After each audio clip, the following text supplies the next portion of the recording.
মৰমৰ কণমানিহঁত, মই আইমা তোমালোকৰ আইমাৰ সাধুঘৰ পালোহি।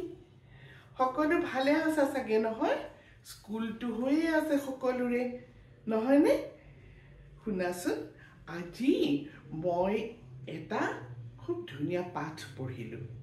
পাঠটো লিখিছিলে আমাৰ অতি শ্ৰদ্ধাৰ কোন কোৱাচোন? ডক্টৰ ভৱেন্দ্ৰনাথ শইকীয়াই। ছাৰ আছিল কোন তোমালোকে জানানে? বহুতে হয়তো জানা, বহুতে হয়তো নাজানা।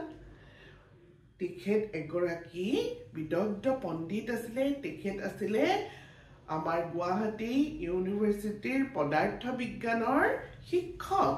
লগতে তেখেত আছিল সাহিত্যিক। তেখেতে বহুত ধুনীয়া ধুনীয়া চিনেমাও আমাক দি থৈ গৈছে। তেখেতৰ লিখি থৈ যোৱা বহুতো মূল্যৱান পাঠ আমি সময়ে সময়ে আচলতে পঢ়ি থাকিব লাগে। বহুত কথা জানিব পৰা যায়।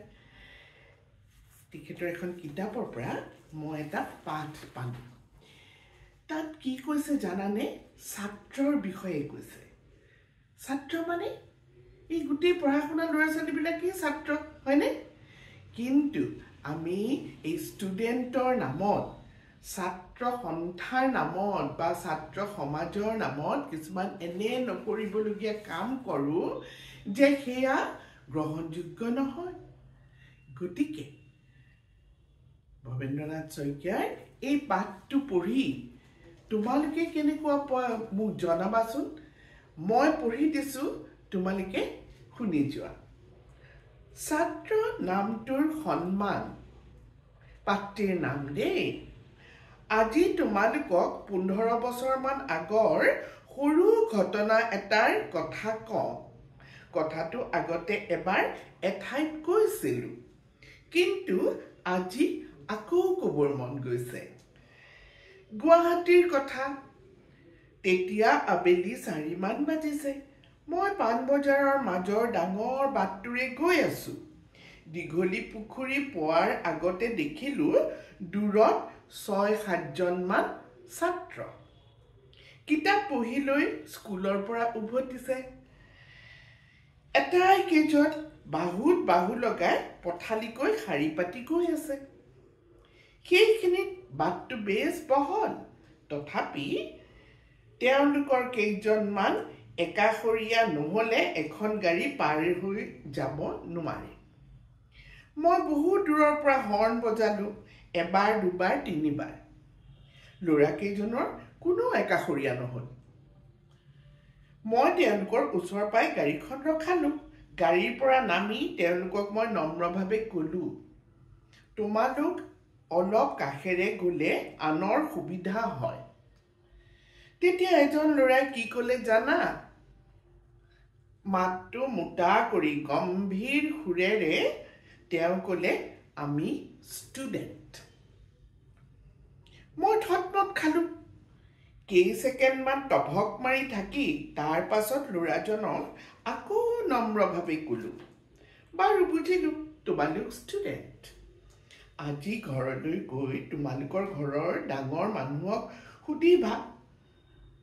আজি বিশ্ববিদ্যালয়ৰ শিক্ষক এজনে ক'লে, আমি ছাত্ৰ হ'লেও বোলে বাটৰ কাষেদি খোজকাঢ়িব লাগে। কথাটো সঁচানে? সেই সৰু ঘটনাটো মোৰ প্ৰায়েই মনত পৰি থাকে। 8ম-9ম শ্ৰেণীত পঢ়া সেই ল'ৰাজনে কিয় বুকু ফিন্দাই আমি ষ্টুডেণ্ট বুলি ক'লে? ছাত্ৰ ছাত্ৰীক সকলোৱে মৰম কৰে। তেওঁলোকক আমি সকলোৱে বহুতো সুবিধাও দিওঁ। কিন্তু তেওঁলোকে বাটে ঘাটে দেখ দেখকৈ অশোভনীয় কাম কৰি সেই দোষৰ পৰা সাৰিবলৈ ছাত্ৰ শব্দটো ব্যৱহাৰ কৰিব লাগেনে? ছাত্ৰ হিচাপে তেওঁলোকে ভাল সুবিধাবোৰহে ল'ব লাগে। ছাত্ৰৰ দোহাই দি বেয়া সুবিধাও ল'ব লাগে নেকি? কোনোবাই তেনেকৈ ছাত্ৰ শব্দটো ব্যৱহাৰ কৰিলে গোটেই ছাত্ৰ সমাজখনৰে বদনাম নহয়নে? কথাবোৰ তোমালোকে নিজেই ভাবিবা। আজিকালি তেনেকুৱা সৰু ডাঙৰ বহু ঘটনা ঘটি থাকে। তোমালোকৰ যিসকলে আচল ছাত্ৰ হৈ ভাল পোৱা তেওঁলোকে চেষ্টা কৰিবা তেনেকুৱা ঘটনা চকুৰ আগতে ঘটাই কোনো ছাত্ৰ যাতে হাৰি যাব নোৱাৰে। এইটো কোন চনত লেখা জানা? 1984 86 চনত লিখি থৈ যোৱা এই সুন্দৰ পাঠটো এতিয়াও প্ৰযোজ্য নহয়নে বাৰু?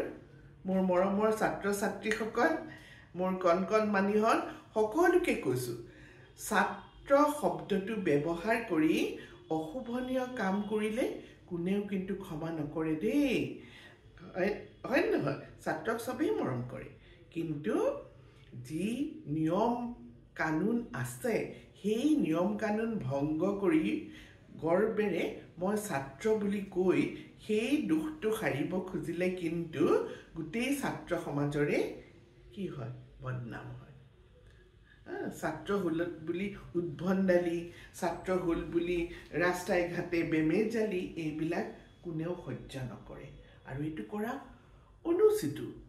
ইমান সুন্দৰ এই পাঠটি মই তোমালোকক পঢ়ি শুনালোঁ আৰু ছাৰক শ্ৰদ্ধাৰে সোঁৱৰিছোঁ।